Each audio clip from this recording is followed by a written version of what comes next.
Bueno, pues hoy estoy muy contento. Ya sé que a veces no hay muchas cosas por las que estar contento, lo comparto.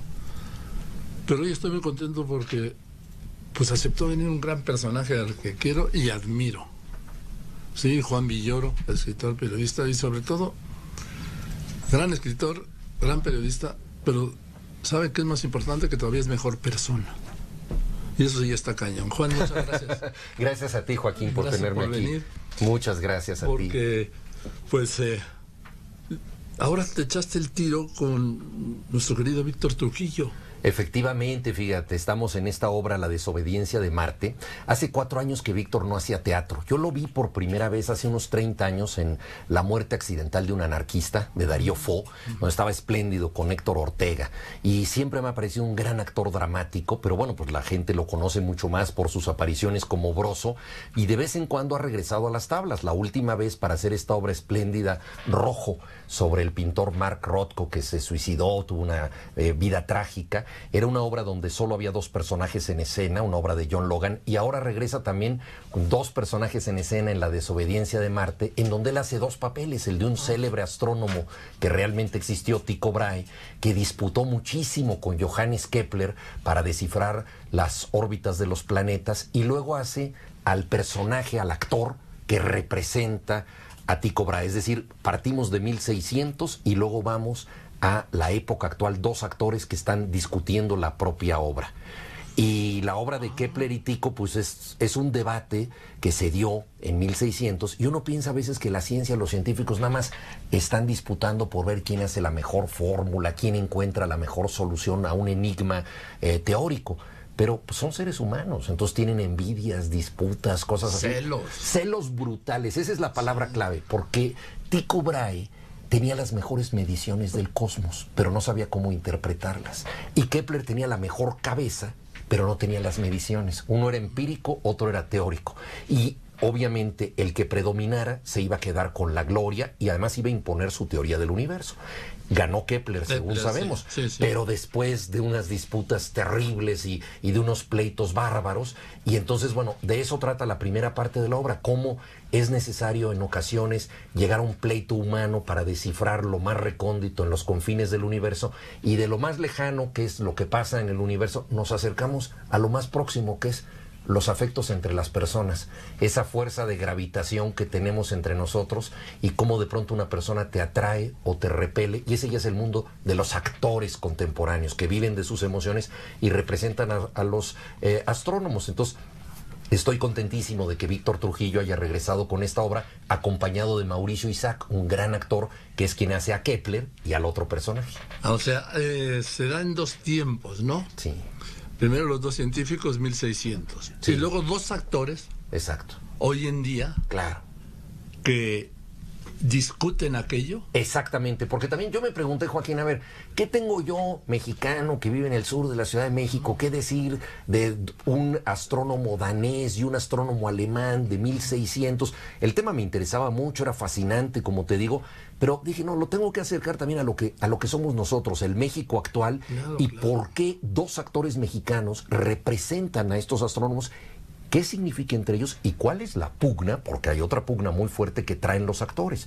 Y entonces ahí hay todo un tema muy personal que acerca la obra pues al mundo contemporáneo, a lo que somos hoy en día. ¿Esto cómo se te ocurrió? Mira, yo creo que por imposibilidad surgen muchas cosas. Cuando te enfrentas con un obstáculo, yo dije, estoy escribiendo la obra, estaba fascinado. Esto empezó hace 25 años. Yo viví en Berlín. Y ahí leí un libro maravilloso de Arthur Koestler que se llama Los Sonámbulos, que trata de la conquista intelectual del cosmos, o sea, cómo se fue descifrando el universo. Y ahí me enteré de este pleito entre Tycho Brahe y Johannes Kepler. Y dije, esto da para una obra de teatro. Hace 25 años. Me tardé un poquito, pero... Sí, lento, pero... Bueno, pero en términos astronómicos, Joaquín, pues no 25 nada. años, ¿qué es? Nada, ¿no? nada. Y entonces, bueno, pero parte de esa tardanza tuvo que ver con que yo sintiera que la obra era verdaderamente mía, que no estaba yo solamente hablando a partir de los muchos papeles que dejó Kepler de su vida, porque él reflexionaba sobre sus más íntimos detalles, tanto físicos como psicológicos. Sí, hay mucho para construir al personaje. Además de astrónomo, era astrólogo. Entonces hablaba de cómo lo influían los astros y todo, escribía ciencia ficción. Entonces hay mucho material para construir tanto a Kepler como a Tycho Brahe, que era un hombre muy extravagante y tenía secretarios que escribían de él, tenía un enano como mascota, era un aristócrata que había construido los instrumentos de medición más sofisticados de la época. Había mucho material sobre ellos, pero la obra me seguía pareciendo un poco ajena. Entonces, para traerla aquí, dije, bueno, voy a hablar de la vida personal de los actores que encarnan a estos científicos. Y entonces ahí se dieron los dos planos, ¿no? Pero como tantas veces ocurre, fue por un obstáculo, porque yo sentía que la obra no era totalmente mía y así la acerqué a mí y espero que al espectador también. Más bien como un enigma, ¿no? Eso, sí. A descifrarlo. ¿Cómo descifrar ese enigma? Como un enigma, y mira, tú en tu larga experiencia como periodista habrás visto que la gente muchas veces que más conoces, de la que tienes más información, no deja de ser enigmática para ti. Incluso los seres queridos con los que vivimos, de pronto te sorprenden para bien o para mal. Entonces, esto que nos preguntemos nosotros qué pasa en los confines del universo, pues es muy desafiante para el intelecto. Pero pues no menos desafiante es preguntarte de pronto por qué esta persona es así. Y estos actores traen una rivalidad que no quiero ya revelar, porque ya estoy diciendo demasiadas cosas en tu programa. No. No has dicho nada. Yo creo que es un reto extraordinario. Y me parece que despejaste un enigma, pero también estableciste un esquema de ingeniería teatral, ¿sí? Porque yo no había conocido, yo no soy muy documentado en teatro, ¿sí? Pero no he conocido de lo que he visto, de lo que he leído, que eso sí, un planteamiento como este. Pues desdoblamiento de 4 siglos, de 400 años. Exactamente, y además cómo de pronto nosotros con lo que pasó hace 400 años estamos conectados, porque entonces empieza a suceder que entre los actores que están en el México de hoy, de pronto se les cuelan cosas que vienen de muy lejos, que vienen de la época que ellos están representando en el teatro, y cómo el teatro deviene realidad, ¿no? Entonces este es parte del ejercicio que estamos haciendo. Tenemos una escenografía maravillosa porque el artista contemporáneo Damián Ortega inventó instrumentos de medición. Él creó astrolabios fantásticos, creó sextantes imaginarios para medir el cosmos. Entonces también la escenografía que está ahí en el Teatro Milán es muy atractiva. Y además el Teatro Milán está nuevo, ¿no? Está maravilloso, es nuevo, es una cajita escénica muy hermosa, muy acogedora. Entonces estamos muy contentos de estar en ese espacio en el Teatro Milán. Estamos de viernes a domingo. De viernes a domingo, ya. Ya estrenamos el fin de semana pasado, tuvimos lleno todas las funciones. Yo creo que había gran expectativa por Víctor Trujillo que regresara. Sí. Entonces hemos estado pues muy, muy contentos con esto. Es que Víctor es un gran personaje, es un enorme personaje que él ha logrado separar perfectamente a Víctor Trujillo de Broso. Sí. Y eso es muy difícil porque cuando pasas 4 horas en la televisión o en la radio de un personaje, no te puedes salir y dejar colgado el personaje, aunque dicen en el teatro que los grandes actores dejan al personaje en el vestidor, ¿sí? En los camerinos. Sí, pero lo que tú dices es muy cierto. Fíjate que el personaje que representó este actor colombiano maravilloso, a Pablo Escobar, en la serie, se tuvo que someter después a una terapia psicoanalítica para despegarse del personaje, porque además estaba pegado no solo a un personaje, sino a un personaje oprobioso, terrible. Entonces dice, ¿en qué momento voy a empezar yo a tener las ideas de este monstruo y aceptarlas como mías? Entonces efectivamente hay gente que se queda pegada al personaje, y Víctor es un caso muy singular porque es un maestro de la comedia, pero es un gran actor dramático. Sí. Y entonces en esta obra, en La desobediencia de Marte, pues él hace un auténtico carrusel de emociones, porque tiene una vis muy cómica, a veces de una comicidad un poco cruel, sarcástica, pero también tiene una vis muy dramática e incluso muy tierna. Entonces es realmente otro tipo de personalidad la que pone en escena, y eso muy pocos lo logran. Hay grandes actores que siempre son ellos mismos, ¿no? Exacto. O que son muy buenos, pero tú ves a Jack Nicholson que siempre es Jack Nicholson,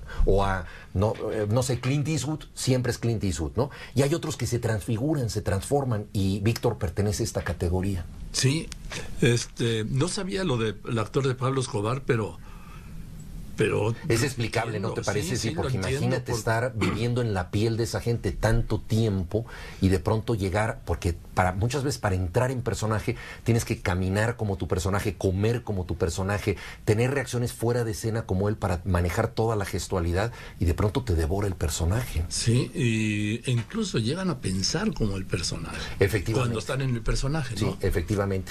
Sí, y toda proporción guardada. En la presentación anterior que tuvimos de esta obra, quienes la encarnaron fueron Joaquín Cosío, otro gran actor mexicano, y José María de Tavira. Bueno. Y José María de Tavira me decía, mira, ahora yo estoy tratando de alejarme un poco del teatro porque tengo una situación nerviosa muy grande de los muchos personajes que he tenido que representar, y quiero ensayar ser director para tener mayor distancia y no sumirme tanto en los personajes. O sea, es difícil convivir con esas emociones. Afortunadamente Víctor lo ha logrado, pero quizá también al elevado precio de no hacer mucho teatro. Hacía 4 años que no estaba en las tablas, como te decía, entonces también él ha tenido que tener sus periodos de pausa para no confundir sus distintos papeles. Incluso en algún momento tuvo un periodo de pausa de Broso. 2. Sí. Porque yo creo que es un personaje tan intenso, y que él era Broso. Sí, totalmente. Sí. Y la gente espera que reaccione como Broso, y entonces dice de pronto, pero ¿por qué no reacciona? Pues es que no es Broso. Claro, pues es que es... Sí, es como Chabelo, por ejemplo, ¿te acuerdas de él, hombre? ¿No? Sí, claro, lo quiero, además nos está oyendo ahorita. Bueno, pues un saludo para él, ¿no? Que bueno, tantos niños de tantas épocas lo vimos, ¿no? Sí. Y entonces pues no te imaginas que pueda tener otra vida. Sí, es Chabelo. Y entonces yo estoy todavía sorprendido con te repito, con esta ingeniería teatral que no conocía, pero me parece un experimento maravilloso. Pues sí, fíjate que Kepler fue una persona muy, muy extraordinaria. Él pensaba que los planetas sonaban. Él habló de la música de las esferas, y hay diversos compositores que han hecho música a partir de estas ideas de Kepler, que eran ideas equivocadas. Entonces eso también es interesantísimo, como un gran científico, teniendo una idea errónea, llega a conclusiones que sí son exactas. Entonces él planteaba la pregunta equivocada, pero buscando esa respuesta encontraba otra respuesta, y el teatro tiene que ver mucho con eso. Un planteamiento de un tipo en donde crees que la trama va a ir por un lado, pero luego te tiene una revelación insospechada por otro lado, ¿no? Y eso es lo que yo creo que es muy importante para el espectador, que llegue una obra y que él no sabe qué es lo que va a pasar en ese trayecto, y una vez que ese trayecto ocurre, tanto la obra se transforma como el espectador que la ve. Claro, y ahora que hablabas de esto, así es también la vida. Efectivamente. Sí, pues en la vida, por ejemplo, dicen los actores que han trabajado con Woody Allen, que Woody Allen solo les da sus escenas, no les da el guión de toda la película. O sea, ellos no saben de qué trata la historia en la que están involucrados. Y esto me recuerda a lo que acabas de decir, porque efectivamente en la vida vemos nuestras escenas, pero la figura de conjunto, la película, de pronto la vamos descubriendo poco a poco, y muchas veces nosotros mismos no sabemos a dónde nos van conduciendo las mismas escenas que estamos representando. Y a veces uno quisiera evitar algunas escenas, efectivamente, ¿no? Y olvidar muchas cosas, ¿verdad? Claro. Pero pues sí, pero ahí mira, ahí no hay partido en el fútbol hay partido de vuelta, pero en la vida no hay partido de vuelta, no. Ya lo que hiciste, lo hiciste. Ya no, es de un tiempo. Exactamente. Largo, pero de un tiempo. Exactamente. Sí. Oye, pues estoy muy contento de que hayas venido, Juan Villoro, hablando con Juan Villoro, extraordinario personaje, te repito, mi admiración y mi respeto, eres un gran personaje. Igual escribes esto, que escribes de fútbol, que haces una crítica, que haces una crónica, que haces una novela, que haces un cuento, que una obra de teatro. Es bárbaro, ¿sí? ¿Sabes qué? A eso solo se lo reconozco, lo conocí alguien así capaz de hacer eso, que era Rafael Solana. Que tenía esa versatilidad. De escribir en la revista Siempre, escribir una crónica, una obra de teatro, un libro, una novela, un cuento. Bueno, yo dije versatilidad. Un artículo. refiriéndome a Rafael Solana. En mi caso yo no sé si se le pueda decir así, pero por lo menos soy muy disperso, o sea, me gusta hacer varias cosas al mismo tiempo, y tengo una mente que jala de un lado para otro, y pues he tratado de ser fiel a todas estas curiosidades, y pues a lo mejor al final del trayecto alguien puede decir que había versatilidad, y si no simplemente dirán, era una persona muy confusa, nunca supo en qué se metía. No, demasiadas yo cosas. creo que sí lo sabes, porque un poco como Kepler me pasa contigo, que cuando te leo digo, ¿a qué hora? ¿Sí? ¿A qué hora puedes hacer todo esto? Tú escribes por libros, por temas, por temporadas. ¿Cómo te organizas?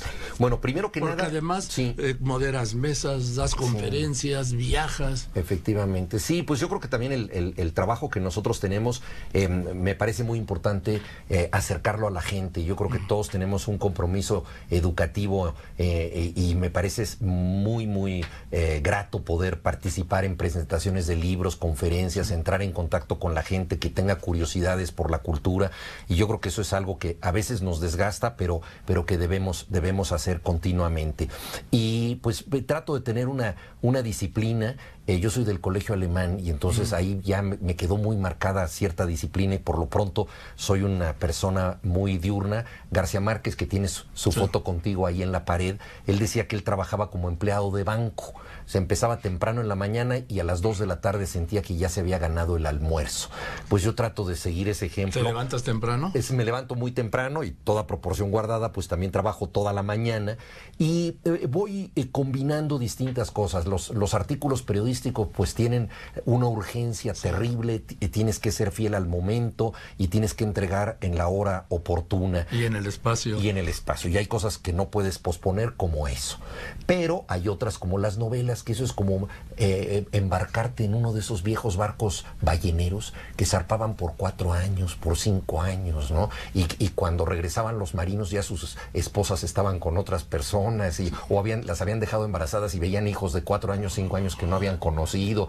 La novela tiene un poco de eso, de esa paciencia, de una larga travesía. Entonces la ventaja de escribir distintos géneros es que puedes tener la excitación momentánea del periodismo en cosas que haces para el día de hoy. Yo, por ejemplo, ahora terminé mi columna de mañana para el periódico, pero al mismo tiempo tienes también este otro tiempo, ¿no? De las largas travesías, las novelas. ¿Escribiste la columna solo? Sí. ¿O escribiste alguna otra cosa? No, solo la columna. No, ahora sí solo se impone la columna. Sí, solamente el día de hoy. Sí, hay días... Yo estoy tomando nota, ¿eh? No, hay días venturosos en los que pasas de una cosa a otra, pero ahí volvemos al temperamento de Víctor Trujillo. Yo pienso que también el que escribe en distintos géneros tiene que entrar en personaje, y también tienes que tener otra tónica y otra personalidad para entender el cuento para niños, por ejemplo, muy distinto de un ensayo sobre el Quijote, o muy distinto de una obra de teatro como La desobediencia de Marte. Entonces, también ahí, para entrar en personaje, también requieres de cierto tiempo. No podría yo saltar de uno a otro con tanta facilidad. Bien, querido Juan, pues yo espero que cuando puedas, dentro de estos espacios tan estrechos que tienes, en la mañana, ojalá puedas venir y hablemos de fútbol, ¿no? Ah, me encantará, ¿cómo no? ¿Cómo no? Porque sí, ahora acaban de aprobar 2 delitos deportivos por primera vez. Entonces, entre eso... Bueno, dejamos ese tema pendiente ahora que se acerque alguna final o algún campeonato, con todo gusto. Sí. Y también aprovecho para invitarte a que estés con nosotros en la desobediencia de Marte, en el Teatro Milán. Ahí te esperamos. El Teatro Milán, ¿viernes a qué hora? Viernes es a las 8:45, sábado y domingo tenemos 2 funciones, en la tarde y en la noche, y el domingo una función. O sea, viernes 8:45. 8:45. Sábado 2 funciones. 2 funciones y domingo una función. Que debe ser como a las 6:30. 6:30 el domingo. Muy bien. Pues gracias, querido Juan, Muchas con toda mi gracias a ti. admiración. Gracias por venir. Es Juan Villoro.